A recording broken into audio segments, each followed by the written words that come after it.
So what's your career goals? Now it has definitely switched. I still wanted to do a lot of not-for-profit work in the beginning, and I think what kind of got me was I attended because of student government here. I attended a leadership, black male leadership summit, student of color actually, leadership summit, and it was my first time seeing. It was 60-something black men with their PhDs, and all of them were in higher education. And being older, it blew me away. Like, wow, like I've never seen that. I didn't even know it was that obtainable for myself. And I think that it really resonated with me to say, this is someplace that I can combine too in higher education. And I started to take a strong look at it. I've been counseling with people like yourself, Dr. Bell, and just, everybody that is in higher ed seems like they really, really enjoy it, especially at the 2-year model, which I think that if I did fully went ahead, this was exactly where I would be in the 2-year model form of education. It's just now, my energy and my thoughts every day now is about being in higher education. And I think that I found a place where I can get the joy of doing the non-for-profit work, of helping, because that's my major goal, is always trying to help somebody. I want to make sure I leave this earth with at least people saying, he helped, he was a part of it. And that's the one thing that I say that, it's you can have any career, but what I see from some of the professors here and the stories that I hear is like when a student comes back and they just say, thank you, you changed my life, or what you said, that's important. So I think right now it's higher ed, unless I hit the lotto or something. then it may go someplace else. Education, we know is a top priority, but why do you think America does not get it? What is missing out of us not really investing like we should? Here in Washington State, we had the McCleary decision that, I called it kicking the can down the road for the K through 12. But what is it that we're missing as a country to understand how important education is? That's a tough one, and I've been trying to figure out what it is, because when I was going to college, there seemed to be a lot more support. People saw it as part of the public good, and they saw investing in higher education benefited not just the individual that was attending, but when they graduated, their quality of life improved, but their family's quality of life improved, the community's quality of life improved, the country was better off.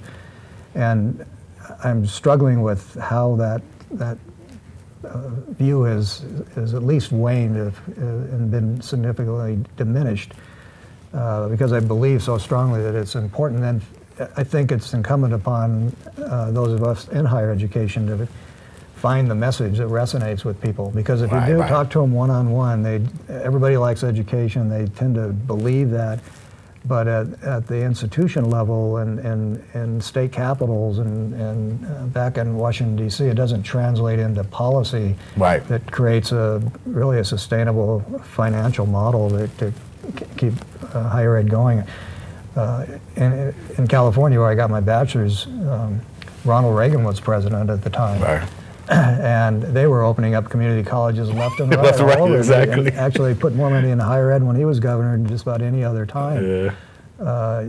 You don't see that now. In fact, you see colleges closing and cutbacks. So I wish I knew the answer to that question, but I think we really need to work on it. I think it has to do with showing how the impact it has on individuals, communities, and the entire region, and it's more important than ever.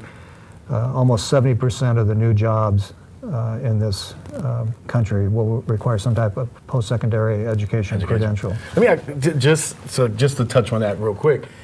Do you think that old dream? Because my grandfather worked hard all his life, and one thing that he kept saying to me was, once you get that piece of paper, you get the job, and once do you think that's a dream now, and people don't associate that paper, as we talked about, when I got to a certain point, like your father said the same thing, that you needed that. Is that still the thing today? When you have tech companies that have, billionaire CEOs that have not finished college and stuff, do you think That part is missing. Well, I think the primary path to middle class is definitely higher education. And I read some articles last few years about is college worth it? Right, The right. data shows it's definitely worth it. You make over $500,000 to $1 million more over a lifetime if you have a college degree. So there's just no question. Now you need to be a smart consumer of where you go to college, what kind of credential you get, Right. what you major in. But there are a lot of jobs out there, Right, very right. good jobs, and they're not all four-year college degrees necessarily. Welding here is an outstanding program. You go out and make good living wage, and you go to work at Amazon as a software developer starting at $120,000 a year. So Yeah. but It's needed. that's why it's more important than ever is to close the opportunity gap, Right. because still income is the number one deterrent to having access. So if your quality of life is going to be so dependent on a post-secondary ed credential, you have to have that opportunity gap closed both at the access side and the completion side. And we have a long way to go in this country. It's actually widening in some respects. Yeah, I hear you talk about that all the time, and it's one of those things where I don't want to say society sees it, but do you think that people do not understand that 2-year colleges are hardcore workers and people that can go on to be CEOs and can go on to be other things? Yeah, I think the image of community colleges has risen over the years. They're still relatively new. Olympic College is one of the older community colleges in the state, if not the country, starting in 1946. Most of them started in the 60s.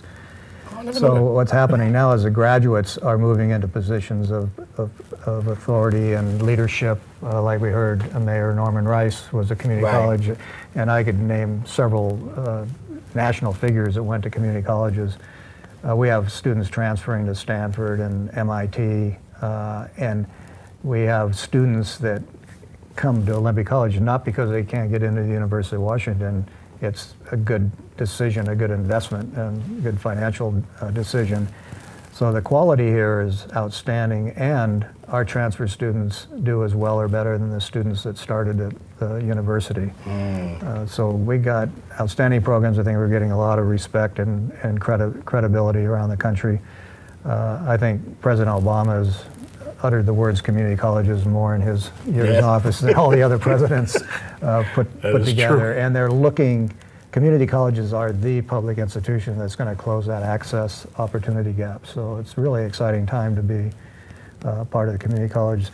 What are some of your challenges as the student government president? What keeps you awake at night? I'm taking this position, Lord knows. I did not think this is probably the hardest thing that I've done, and I've actually was a VP of a record label, and the challenge that I see is trying to make everybody understand everybody's side, and that's always worked for me in life. So I've always tried to put the shoe on the other foot, as you say. Our student government represents everybody, and the hardest thing was just getting everybody to understand everybody's position, and not to say that everything that we're going to do is going to be what administration wants or what faculty wants to give into or listen to anybody. It's just a matter of us making sure that the number one prize of students achieving something would be, outright the vocal point. So whatever that may be, getting that. You and I both know we came in with, well, I came in with the headache of parking, and it just baffled me because we were just sitting there talking about parking, but there was no solution from either side on what we're really going to do. And I think that is what I love now that student government offers, is that to be able to learn how to negotiate, to be able to know how to get along and make sure everybody sees everybody's side of it and agenda for it. So it was a challenge. It keeps me up, right? Because you see more. And I think to go into this question I have for you, there's so much that I've watched you do just in my small time here, and then now knowing how long you have been in this seat. Like you said, 5 years is when most presidents are probably pulling their hair out because they're like, you're fighting so much. What are the things you built the university with the help of everybody else into a nationally recognized school? It's growing. We have international students from, I think, 20-something countries, which is blowing my mind every time I think about it and when I speak to the international students. What do you see for the future of Olympic College overall? That's one. But just the 2-year model going down the road, what do you see 2-year colleges really doing in the future? Well, I think the future for Olympic College is very bright. It's one of the reasons I enjoy being here so much is the community relies on this college. It's in a sense the only show in town. Right. It's got the full-time large presence. I love being in Seattle, but you drive a couple blocks away from the college and people wouldn't know it's there. I go speak at a Rotary Club and say, how many of you have been to Olympic College or know someone who has? 95% of the people raise their hand. They really depend on Olympic College, and there's room to grow.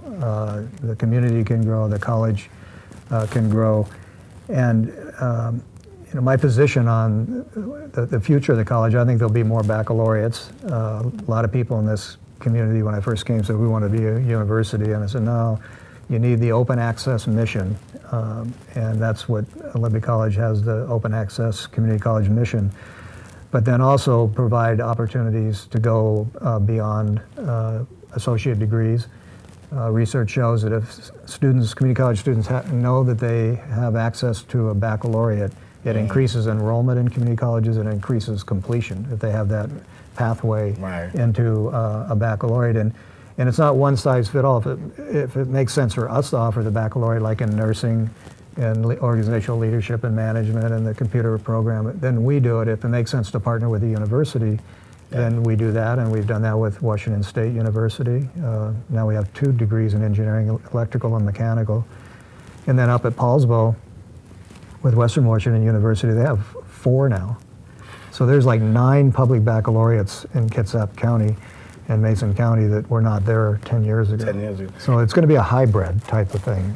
And you think that a lot of 2-year colleges are going to go to that? Yes. Where? And we have, there's certainly capacity for more baccalaureates. The state produces fewer baccalaureates than most states, even though we have more citizens with baccalaureates than most states, and that's because they come from other states. So we're going to educate our own and provide more access to baccalaureate.